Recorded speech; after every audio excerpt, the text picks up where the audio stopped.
But you guessed it. Yeah, dude. Hi, Shanti Tag. Welcome. Oh, Labradorite skull. Oh, it's literally like a punch to the gut in a good way every time I like connect with this.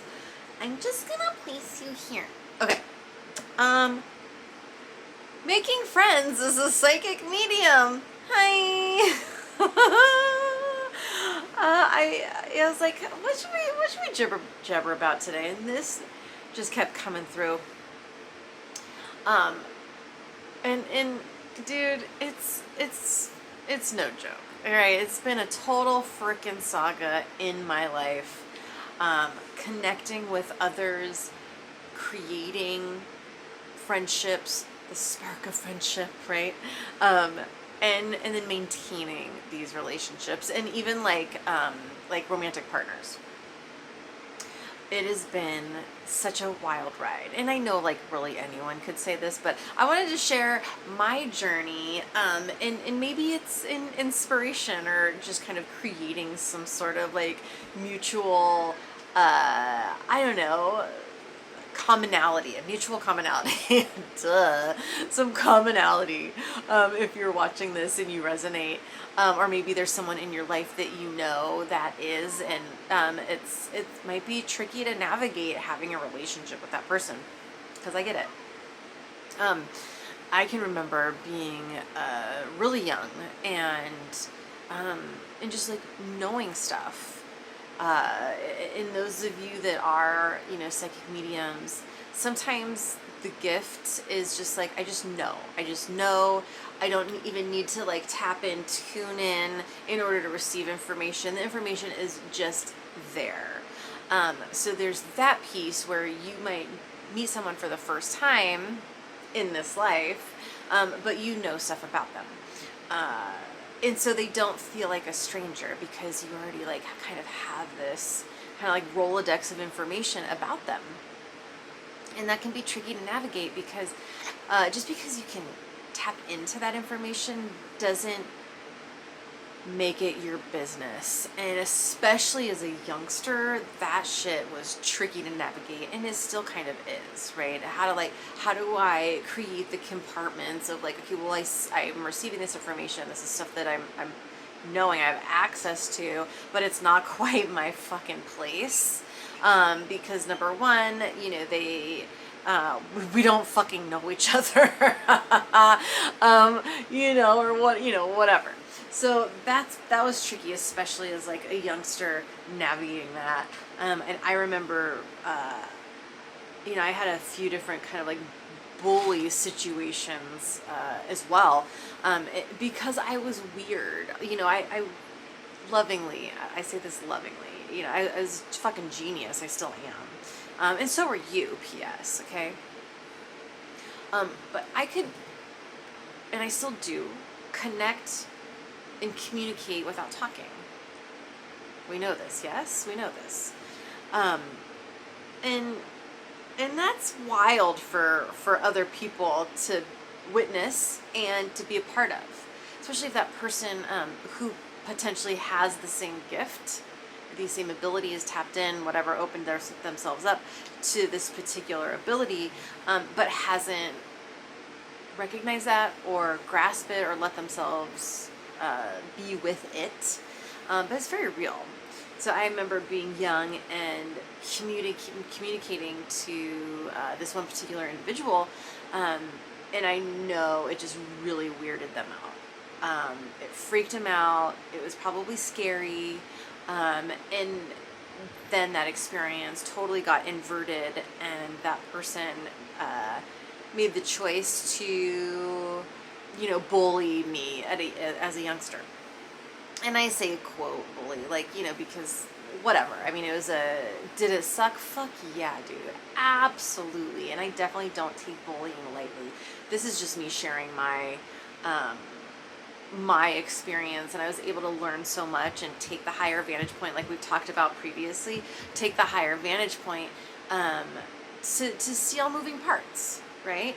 And then of course we can bring the fuck you, thank you into it, where it's just like, fuck you for, treating me that way, but also thank you for, showing me the universal mirror, signing up to be the asshole in my life in order for me to like show up to a lesson, all that. So that's been tricky, and it's still tricky to this motherfucking day. It's taken a long time for me to get to a place where I can, I won't say quiet the information that comes to me, but compartmentalize it. Did I say that right? I don't fucking know. Put that shit into some. Did I say that right? To put that shit in compartments. Cheersies. Literally, there was ice cubes 2 seconds ago, and now they're melted. I realize that that's like how shit works, but it was fast because it's hot. All right. So now I can kind of like, okay, here's the information. I'll put that over there. Here's the information. It's not my business. Here's the information. No, that person didn't say that out loud. Here's the information. No, I didn't say that out loud. All right. So I can't expect that person to respond to my mental projection. Even though they probably received it, we don't know. I don't know what space they're in. Okay. And so that is wild to navigate, especially kind of like in the muggle world. I'm a single mom, so I do stuff with my daughter, and I'm around other parents and other kids and stuff like that. So that's tricky to navigate because I receive so much information and want to connect and stuff like that, and it's not always met with receptivity, and that goes for anyone, right? Like regardless, right? You're not always, the people in your life that you come across aren't always going to be receptive to you, and that's fine, right? Meaning like, not like, oh, that's fine, like fine. But that's just like the 1/3 that could give two shits, or the 1/3 that doesn't, or not into you, right?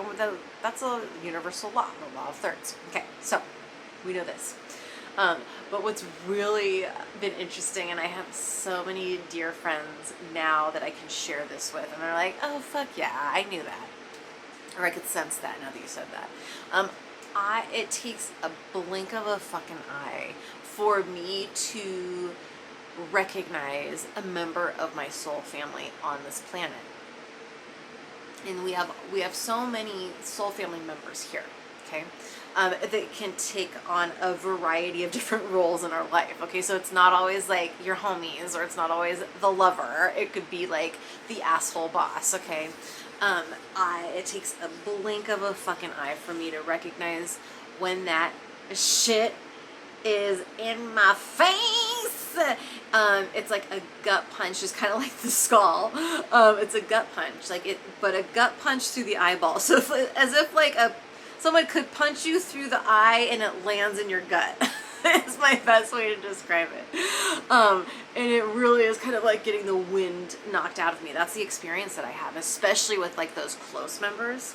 And there's people that I'm close to now that I'm like, okay, I knew enough, meaning like, I knew the circle that we were in that kind of like brought us together. Like the yoga scene, basically I have like a number of like, sisters in the yoga scene that I could blatantly be like, hey, I know this is our first time meeting, or we don't know each other very well, but I know that we're members of soul, this isn't our first fucking rodeo, right? And they were receptive because it was, they were in the fucking scene, and they were familiar with these types of conversations and this type of connection, yeah? And so I'm so grateful and thankful to have these people in my life where I can just kind of drop I don't know if I want to call it like a guard, but just kind of like relax the effort to put things into compartments. It takes a lot of effort for me. And maybe if you're watching this, you understand where you receive this information, and it's a natural gift, so it's easy. It's just like a part of who you are. It's a part of who I am, and it takes effort to put that aside in order to have an interaction, have a relay with another person, yeah? Because well, I won't say, I don't want to people please, but it's been a fucking tricky thing to navigate. Where, you know, I don't want to make this person feel weird, where I'm like just coming out with all this information that I know about them, when literally it's our first time meeting. You know, what do I do with my hands? That's kind of what it feels like. What do I do with my hands? How do I pose? I don't know. Teach me. You know, but even now I have this connection with a handful of people now that it's the gut punch through the eyeball connection. And I haven't really connected with these people much, meaning like in this life we haven't really conversed, we haven't had a lot of relay, like kind of getting to know each other, but there's no fucking mistake about it. Like, we're fucking soul family. We came here to fucking party again. Let's do this. But it's fun to kind of play the game. There is some fun in it to like watch things unfold, to play the game, even though I know I've gotten to a place now where I can like enjoy maybe like the slower unravel of a relationship. Yeah, whether it's friendship or romance, you know, whatever that is. That's fun. It's fun now, but it hasn't always been. It's been like, you know, awkward and weird, and, you know, can be a repellent to people, weird people out, and so, which is fine. They can be weirded out, and then, you know, and then there's the cleanup work that I do around that, where it's like, oh, please be my friend. I wanted to share that because it's very fucking real. Like, you know, being psychic medium, and, you know, which is a term that definitely gets tossed around more frequently these days.